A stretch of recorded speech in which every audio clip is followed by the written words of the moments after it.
is actually, what they need. They need to use their neck and sort of figure out their balance. They don't really go forward. They don't have any confidence. But a racehorse is confident enough to run off with you, and it knows balance with the rider on. So it expects to go into the bit and be connected. So I pick up the reins. I don't know about y'all. I drop the reins as soon as I can, but if that means the horse gets quick, I pick them back up again. And what ends up happening very quickly is contact. That part of the training scale, and it doesn't just mean contact in the bridle, it means the relationship with the legs and the bridle, the connection, right? That gets established quickly, but it gets established a little bit differently with a horse who's trained to go forward and a horse who's used to having some weight in the bridle. So what you're seeing with all three of these is they're in dressage saddles. So this is a little bit different than what you do on day one with a racehorse.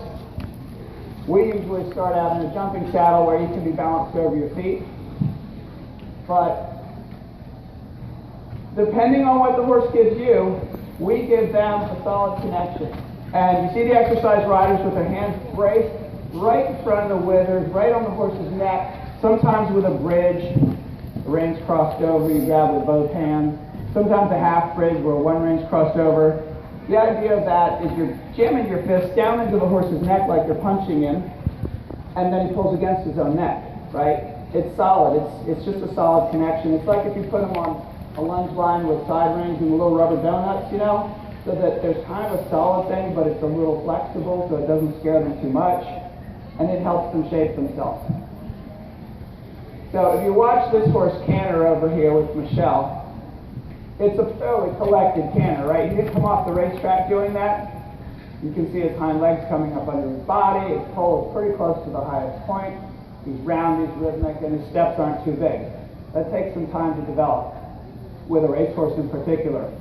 Because what are they taught to do? Their canter is leaning, and the more they lean and the more they pull and the more the jockey or the exercise rider takes hold, that means go faster.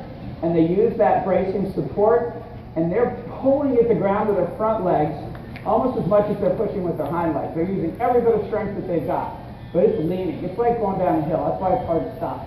So if we want to train them to do dressage or to jump, we have to shift their balance more into their hindquarters, like that horse is in his canter in particular, but really all the gaits, is the trot and the canter.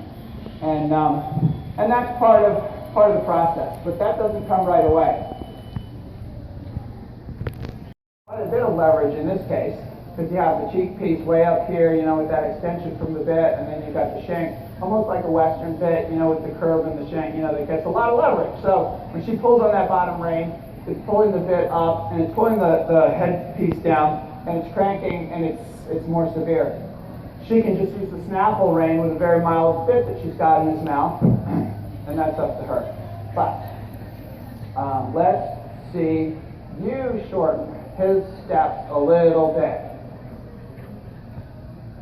Yeah, and he waits, and then you get to use your legs. That's the cool thing about a half halt. Thoroughbreds, you feel like you're being dragged around maybe because they're so forward, and you never get the opportunity to put your leg on, which is why we do this thing called half halt, where our body asks the horse to wait, and they're leaning and they're pulling. They wait, they get off the leaning for just a moment, and then we get to use our leg. And that's a wonderful thing to be able to push a thoroughbred, because that's when you start to get fancy. And when you're riding up to a jump, you want to be able to lengthen or shorten to the fence, and you don't just want to be riding with your hands. So only because she can half halt can she get to use her leg. Go ahead and rise and trot for a sec. And he's being a little fussy in his head, not too bad. The chestnut horse got fussy in her body but kept her head still. This one gets a little fussy in his head here, and that's okay.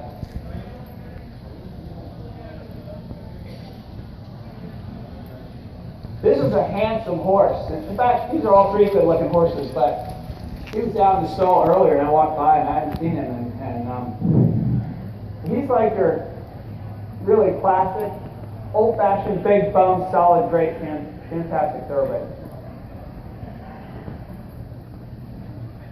So, we're thinking rhythm again. And you can see he's a little quick to shorten as soon as she thinks half halt. Oh my goodness. That's the Malibu Moon I know. Keep on going, okay. I wasn't looking. Did something cause that, or just gotta get out of the system every once in a while? Okay. It's interesting that we have 3 tough thoroughbreds in this group. You know, we don't have 3 easy thoroughbreds in this group. Keep going.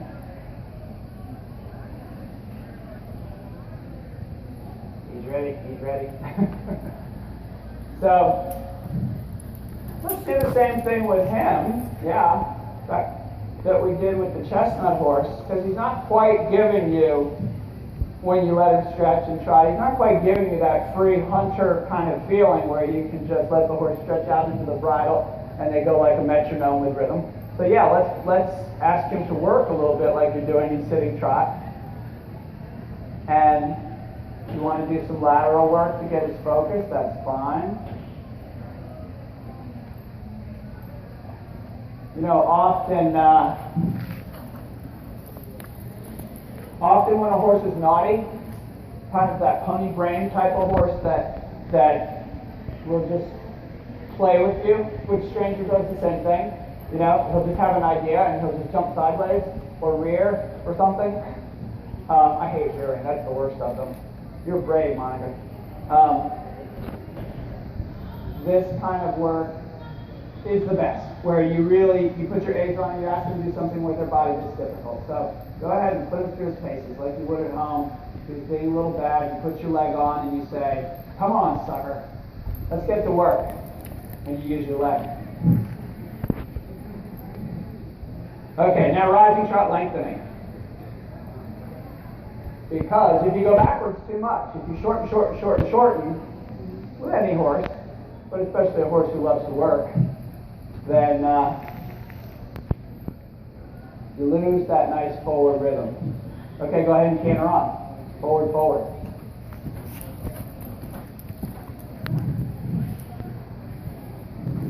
He has a little bit of that suck back feeling that I don't associate with thoroughbreds. I associate it with some other breed. But where the horse will get a little bit almost nappy, like, I don't really want it. You squeeze your legs, I don't necessarily go, you know, I'm in charge here. And the rearing that he did is not a forward movement, nor is bucking, right? That's like, I gotta stop to rear or I gotta stop to buck. So let's send him forward. Forward. Huh? As forward as you're comfortable. You know your horse. Michelle was saying he reminds her of Declan's Moon. About if you think it's effective. Good. Is this what you do at home? Sometimes, yeah? Okay, yeah, when he gets sucked back like this, that's what she does at home sometimes, is send him forward and almost do a gallop, you know? Yeah, the horse Declan's Moon that we had in training for this 100-day thoroughbred challenge we did had been sitting in a field for about 4 years, but he was an Eclipse Award-winning 2-year-old that was supposed to win the Kentucky Derby until he got hurt, and he was a nappy son of a bitch too. I don't know if I'm allowed to say that, but I mean he was like, make me do it, and he scared me because I feel much safer on a horse that's running fast and wants to go than one that wants to stop and play with you, you know. I mean, leave you back there. So keep going. Keep that thing working. We're going to work you, boy. You got to win the Maryland Most Wanted Thoroughbred contest tomorrow. You got to work. So all she's doing is back to that old training scale, trying to get back to rhythm, right? Rhythm, looseness, relaxation, and all that. Don't need to work on collection because he can stop and rear. That's collected. That's the lavage. That's the Spanish riding school, right?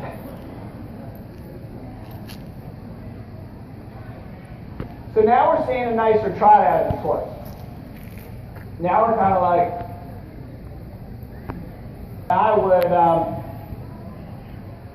you might have made a mistake by putting this bridle on. Don't you think, Monica? That the snaffle might have been? Yeah? Yeah, I'd let him go loose a little bit.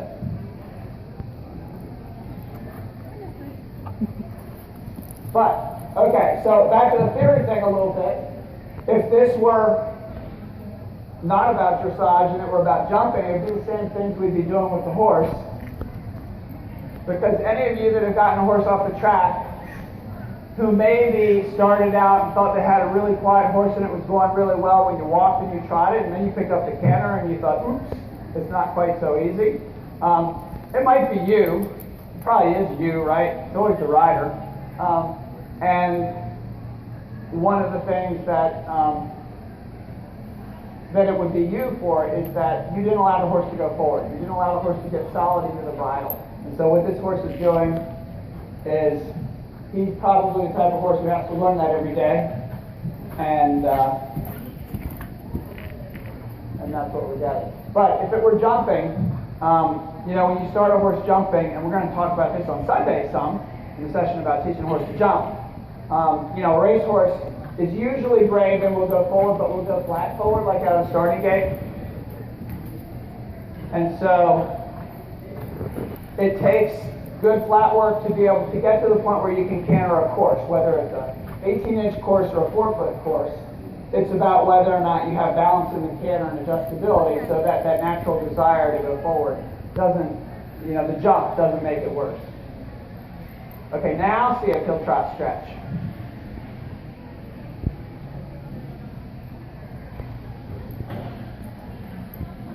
You're naughty. Look at him thinking like that. There we go. Look how beautiful he is. Yeah. Just keep patting him. So we just got a horse in last week that I think is very exciting from Kentucky named Kitten, something American. Anyway, he's by Kitten's Joy, the sire of Ken's kitten that I was talking about. And boy, oh boy, is he fancy. But they